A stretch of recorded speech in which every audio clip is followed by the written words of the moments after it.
In this video, we will study about the breathing as well as the difference between the breathing and the you can say the respiration, and we will also discuss about the exchange of gases takes place in lower organism, or you can say how many types of respirations are there. So first of all, we will start about the breathing process. It is the breathing. Breathing means taking of, or you can say intaking of oxygen and removal of CO2. It is known as breathing. Intaking of oxygen, when we take oxygen inside our body, then this process is named as inhalation, and when we remove CO2, then this process is known as exhalation. So we can say that in complete breathing there are two steps. Means when we are taking oxygen inside our body, then it is known as inhalation, and when we remove the CO2, it is known as exhalation. So we can say that breathing is inhalation plus exhalation. Here we can also define the breathing rate. Breathing rate means total number of breath per minute. Means एक minute में कितनी बार breathe किया जा सकता है, जैसे कितनी बार हम इनहेल करते हैं और कितनी बार एक्सहेल करते हैं, उसे हम क्या कहेंगे, ब्रीदिंग रेट. और ये किस में कैलकुलेट किया जाएगा, पर मिनट के अंदर हम इसे कैलकुलेट करेंगे. So for normal person, if we are taking normal person as an example here, then we can say that there is only 15 to 18 breath per minute. Means a healthy person can breathe 15 to 18 times in 1 minute. And if we perform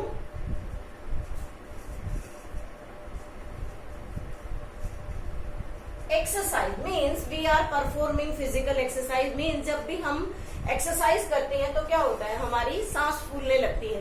तो सांस फूलना means body के अंदर ज्यादा से ज्यादा oxygen की requirement है, तो उस टाइम हमारा इनहेलेशन का प्रोसेस बढ़ जाता है. जैसे ही इनहेलेशन बढ़ेगा, उसके साथ साथ एक्सहेलेशन का प्रोसेस भी इंक्रीज हो जाएगा. तो it may be increases up to 20 to 25 breath per minute. 20 to 25 breath per minute. So we can define here the breathing rate, how the breathing rate takes place here. Now the next term we will discuss here is the respiratory surface. Respiratory surface means the surface which helps in exchange of gases. We can say the surface which helps in exchange of gases. Means एक ऐसा surface जहां से main diffusion होगा gases का, ऐसे surface को हम क्या कहते हैं, respiratory surface. There are some common characteristics of the respiratory surface. So we can say that characteristics of respiratory surface means first characteristic must be large surface area. Surface area means अगर हम human being की बात करें तो उसकी body के अंदर oxygen की डिमांड सबसे ज्यादा होती है. तो उसके बॉडी की डिमांड को पूरा करने के लिए उसका जो सरफेस एरिया है, मीन्स डिफ्यूजन का जो सरफेस एरिया है वो ज्यादा होना चाहिए, लार्ज सरफेस एरिया होना चाहिए. जैसे कि ह्यूमन के लंग्स में एल्वियोलाई ये लार्ज सरफेस एरिया प्रोवाइड करती है. तो first condition, first characteristic of the respiratory surface must be the large surface area through which the diffusion of gases takes place. Second category we can say that moist surface must be there. Moist surface means जिस भी surface की हम बात कर रहे हैं जो exchange of gases में हेल्प करेगा वो सरफेस मोइस्ट मीन्स नमी वाला होना चाहिए, ताकि उससे जो एक्सचेंज है गैसेस का डिफ्यूजन प्रोसेस जो है वो नॉर्मली और फास्टली कंप्लीट हो जाए। Next character is blood supply.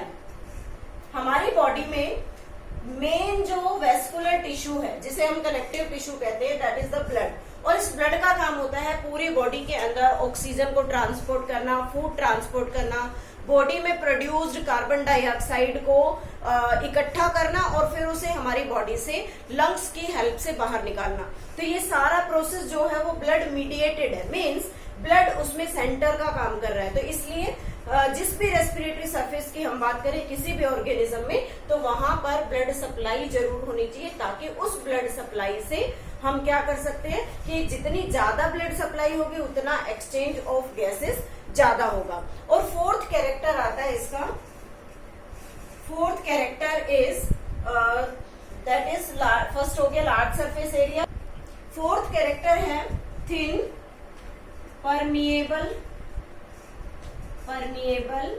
Membrane. Means हमारे रेस्पिरेटरी सरफेस की जो मेम्ब्रेन है, मीन्स जो पार्ट जो डिफ्यूजन में हेल्प करेगा वो इतना पतला होना चाहिए, परमेबल होना चाहिए। परमेबल का मतलब जो किसी भी पार्टिकल को आने और जाने के लिए अलाउ करे। तो हमें यहाँ क्या आने और जाने के लिए अलाउ करना है, बॉडी में अंदर आएगी ऑक्सीजन और बाहर जाएगी कार्बन डाइऑक्साइड। तो जब इनका ट्रांसफर होगा तो उस ट्रांसफर के लिए एक थिन और परमेबल मेम्ब्रेन की रिक्वायरमेंट होगी। तो ये जो रिक्वायरमेंट है इसको पूरा करने के लिए थिन परमेबल मेम्ब्रेन होनी चाहिए। तो ये हो गए 4 कैरेक्टरिस्टिक जो रेस्पिरेटरी सरफेस की है। Now exchange of gases in animals means different types के एनिमल्स के बॉडी में गैसियस एक्सचेंज कैसे होता है। तो फर्स्ट हमारा यहाँ पर आता है क्यूटेनियस रेस्पिरेशन। क्यूटेनियस रेस्पिरेशन जो स्किन की हेल्प से होता है, स्किन और स्किन की हेल्प से जो रेस्पिरेशन होता है वो जनरली किसमें होगा, फ्रॉग्स में, क्योंकि उन फ्रॉग्स की जो स्किन होती है वो कैसी होती है, मॉइस्ट होती है, इसलिए उनकी बॉडी का जो रेस्पिरेशन है वो क्यूटेनियस रेस्पिरेशन कहलाता है। मीन्स उनकी बॉडी में होने वाला एक्सचेंज हमेशा स्किन की हेल्प से होता है। उसके अलावा हम इसमें एक और भी एग्जांपल ले सकते हैं अर्थवॉर्म का। अर्थवॉर्म हमेशा बुर्रों के अंदर रहता है, बुर्रो इन द सेंस मिट्टी के नीचे सुरंग बनाता है और उसके अंदर रहता है, और उसकी बॉडी हमेशा चिपचिपी होती है। तो उस चिपचिपे बॉडी सरफेस से उसकी बॉडी में एक्सचेंज ऑफ गैसेस होता है। तो ऐसे रेस्पिरेशन को हम स्किन या क्यूटेनियस रेस्पिरेशन कहते हैं। सेकेंड आता है हमारे पास जनरल बॉडी सरफेस। ये जनरल बॉडी सरफेस का जो रेस्पिरेशन है जनरली हम इसे यूनिसेल्यूलर ऑर्गेनिजम्स में देखते हैं। यूनिसेल्यूलर ऑर्गेनिजम्स, और यूनिसेल्यूलर ऑर्गेनिज्म का पॉपुलर एग्जाम्पल हम यहाँ पढ़ते हैं अमीबा, पैरामीशियम। तो ये जो अमीबा है ये क्या है, यूनिसेल्यूलर यानी कि सिंगल सेल का बना हुआ है। तो इस सिंगल सेल ऑर्गेनिज्म को हम कैसे शो कर सकते हैं, यहाँ पर हम ये वाटर दिखा रहे हैं, और जनरली ये फ्रेश वाटर का ऑर्गेनिज्म है, फ्रेश वाटर में प्रेजेंट होता है, और इरेगुलर शेप का ऑर्गेनिज्म ये पानी के अंदर ऐसे पड़ा है। उसके बाद इसके अंदर क्या है, एक सेंट्रल न्यूक्लियस प्रेजेंट है और एक वैक्यूल है। तो इसका ये जो जनरल सरफेस है ये चारों तरफ से एनवायरमेंट के कांटेक्ट में है। तो रिजल्ट क्या होगा कि it takes oxygen from the surrounding environment to inside the body. इसकी पूरी बॉडी में ये साइटोप्लाज्म है जो क्या करेगा, इस ऑक्सीजन को सिंपल डिफ्यूजन प्रोसेस की हेल्प से अंदर ले लेगा। Then this oxygen is utilised. इस ऑक्सीजन को वो यूटिलाइज करेगा और क्या प्रोड्यूस करता है, CO2। इस CO2 को फिर से वो अपने जनरल बॉडी सरफेस से बाहर निकाल देता है। अगेन इस प्रोसेस में भी क्या यूज हो रहा है, डिफ्यूजन। तो ऐसे रेस्पिरेशन को हम क्या कहते हैं, जनरल बॉडी सरफेस का रेस्पिरेशन कहते हैं, जो सिंपल डिफ्यूजन में से होता है। और ये सिंपल डिफ्यूजन यूनिसेल्यूलर ऑर्गेनिज्म में ही पॉसिबल है। क्यों, क्योंकि ह्यूमन के अंदर अगर हम डिफ्यूजन से रेस्पिरेशन कराएं तो कहते हैं कि अगर एक ऑक्सीजन का मॉलिक्यूल हम ले रहे हैं तो वो एक ऑक्सीजन का मॉलिक्यूल 3 इयर्स के बाद हमारे पैर के अंगूठे तक पहुंचेगा। इट मीन्स हमारी बॉडी में अगर डिफ्यूजन प्रोसेस होगा तो उसका रेट काफी स्लो होगा, इसलिए हमारी बॉडी में diffusion process directly skin surface से नहीं होता। जो अमीबा या यूनिसेल्युलर ऑर्गेनिजम्स होते हैं उनके अंदर वो जनरल बॉडी सरफेस से होता है। नेक्स्ट है थर्ड प्रोसेस आता है हमारा ब्रेंकियल रेस्पिरेशन। ब्रेंकियल रेस्पिरेशन, और ब्रेंकियल रेस्पिरेशन किसकी हेल्प से होता है? गिल्स की हेल्प से, और इसका एग्जांपल हो जाएगा फिश या फिर हम कहें तो टैडपोल लार्वा। टैडपोल लार्वा, ये लार्वा किसका है? फ्रॉग का। तो यहाँ फिश के अंदर किस तरीके से जो ब्रेंकियल रेस्पिरेशन है वो होता है, माउथ से वाटर की एंट्री होती है। Water enters through mouth, mouth में पानी एंटर करेगा, फिर माउथ से वो जाता है फेरेंक्स में, फेरेंक्स से जाता है गिल चैम्बर में, गिल चैम्बर, और गिल चैम्बर से गिल लैमिला में पहुंचता है, गिल लैमिला, और इस गिल लैमिला में होता है डिफ्यूजन। डिफ्यूजन बिकॉज यहाँ जो वाटर आया उस वाटर के अंदर जो ये डिजोल्व्ड ऑक्सीजन है, इस डिजोल्व्ड ऑक्सीजन को ये दोनों ऑर्गेनिज्म यूज करेंगे।